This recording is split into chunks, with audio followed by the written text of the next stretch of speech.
छात्रों, आज हम आपकी व्याकरण की पुस्तक में 10वें टॉपिक के रूप में दिए गए प्रसंग सहायक क्रिया का अध्ययन करेंगे। इस प्रसंग में, इस पाठ में हम जानेंगे कि सहायक क्रिया किसे कहते हैं, अर्थात सहायक क्रिया की परिभाषा और विभिन्न क्रियाओं का सहायक क्रिया के रूप में किस प्रकार से प्रयोग किया जाता है। तो सबसे पहले हम ये जान लेते हैं कि सहायक क्रिया किसे कहा जाता है, किन क्रियाओं को सहायक क्रिया कहते हैं, किसी क्रिया को किस स्थिति में वह सहायक क्रिया बन जाती है। यहाँ सहायक क्रिया के बारे में लिखा गया है। सहायक क्रियाएं मुख्य क्रिया को पूरा करने में सहायक होती हैं। कभी एक क्रिया और कभी एक से अधिक क्रियाएं मुख्य क्रिया की सहायता करती हैं। हिंदी भाषा में इन क्रियाओं का व्यापक प्रयोग होता है। वाक्य में मुख्य क्रिया के तुरंत बाद आने वाली तथा मुख्य क्रिया की सहायक सिद्ध होने वाली क्रिया सहायक क्रिया कहलाती है। सहायक क्रियाएं वाक्य में दो प्रकार का कार्य करती हैं। पहला है क्रिया के अर्थ में विशेषता लाती हैं, दूसरा क्रिया का काल बताती हैं। संशोधित परीक्षा पद्धति के अनुसार सहायक क्रियाओं पर आधारित कृतियां इस प्रकार होंगी, अर्थात सहायक क्रिया से संबंधित दो प्रकार के प्रश्न पूछे जाएंगे। पहला है क्रिया का सहायक क्रिया के रूप में अर्थपूर्ण वाक्य में प्रयोग कीजिए, और दूसरा है वाक्य में प्रयुक्त सहायक क्रिया पहचान कर उसका भेद लिखिए। उदाहरण यहाँ पर दिया गया है। अगर सहायक क्रिया के रूप में वाक्य प्रयोग करना है तो पहले कोई क्रिया उसके साथ जोड़ दीजिए, जिसे मुख्य क्रिया कहते हैं। सहायक क्रिया उसी के विशेष अर्थ या भाव को प्रकट करती है, जैसे लगना के लिए रोने लगा, करने लगा, हंसने लगा आदि। इसके बाद में वाक्य बनाना चाहिए। अब यहाँ वाक्य बनाया गया है, जैसे बालक रोने लगा, बालक पढ़ाई करने लगा, चुटकुला सुनकर बालक हंसने लगा। अब आगे दिया गया है सहायक क्रियाओं के प्रकार। सहायक क्रिया के मुख्य रूप से तीन प्रकार हैं। पहला है साधारण, दूसरा है रंजक, तीसरा है वृत्तिबोधक। तो सबसे पहले हम जानेंगे साधारण सहायक क्रिया किसे कहते हैं। रहना और होना क्रिया की सहायता से क्रिया के वर्तमान, भूत और भविष्यकालीन सामान्य रूप बताने वाली क्रिया साधारण क्रिया कहलाती है। जैसे मैंने पुस्तक पढ़ी, इसमें एक ही क्रिया है पढ़ी। दूसरे वाक्य में मैंने पुस्तक पढ़ी थी, यहाँ पर थी पढ़ना के साथ होना का भूतकाल रूप थी क्रिया के रूप में लगा है। तीसरे में मैं पुस्तक पढ़ रहा था, इसमें पढ़ना क्रिया के साथ रहना और होना क्रियाएं जो हैं अपने कुछ परिवर्तन के साथ यहाँ पर जुड़ी हुई हैं। दूसरा है रंजक। रंजक का अर्थ है आनंद प्रदान करने वाली क्रिया। इन क्रियाओं के प्रयोग से वाक्य में अर्थ भिन्नता या रंजकता आती है। जैसे मैं अब घर जाऊंगा, इस वाक्य में जाना क्रिया का प्रयोग किया गया है। अब मुझे अब घर जाना होगा। इस प्रकार यदि क्रिया का प्रयोग किया जाए तो वाक्य में रंजकता आ जाएगी। तीसरा है वृत्तिबोधक। क्रिया में पूर्णता, आरंभ आदि वृत्ति दर्शाने वाली क्रियाएं चुकना लगना वृत्ति बोधक क्रियाएं हैं। जैसे बालक रोने लगा, इसमें लगा जो है सहायक क्रिया है। बालक सो चुका, इसमें चुका सहायक क्रिया है।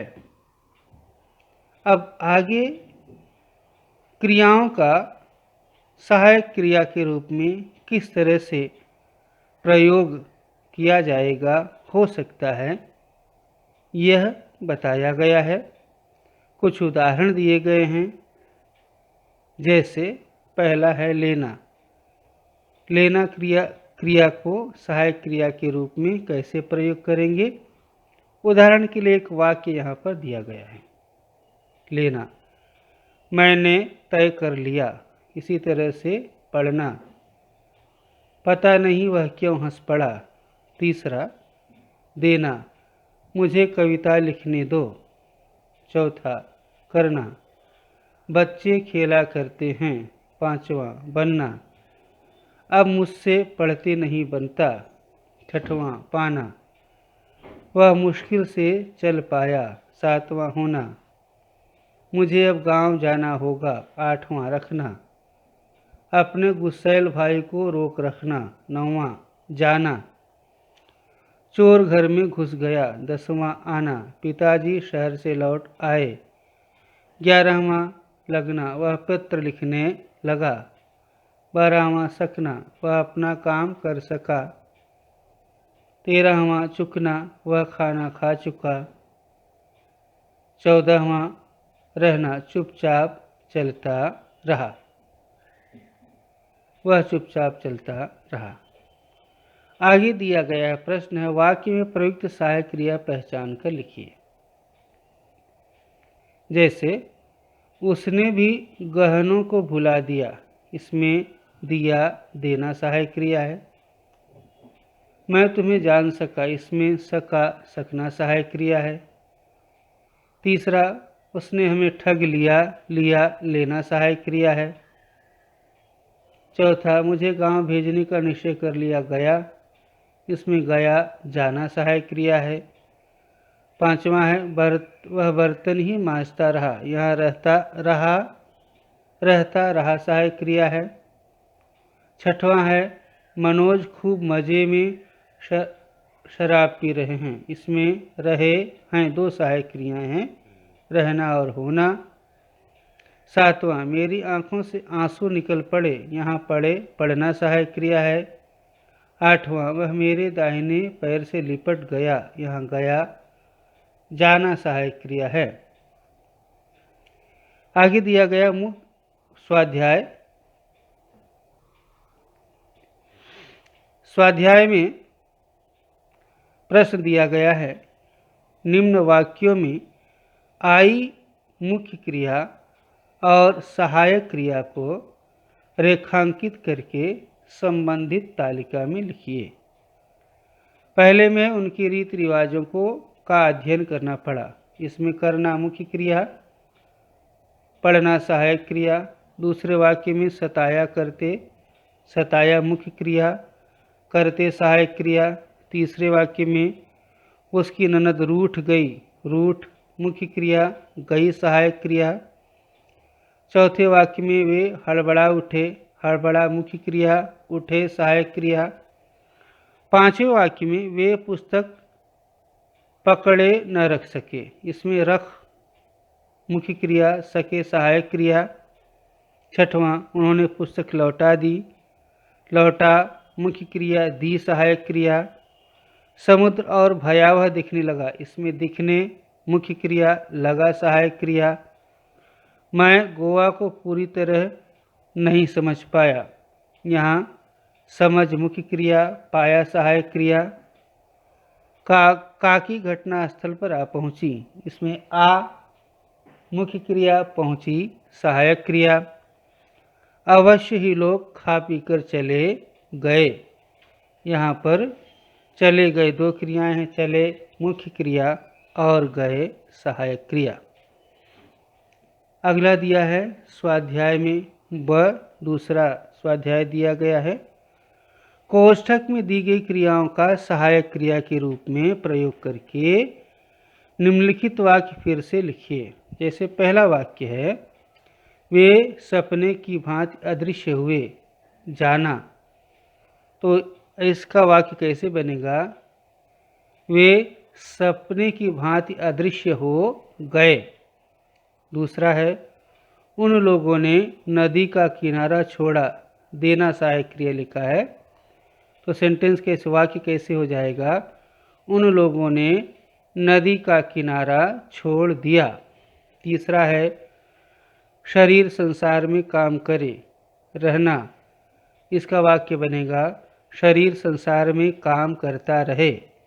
चौथा, वाणी से मित्रता भी की, जाना। वाक्य बनेगा, वाणी से मित्रता भी की जाती है।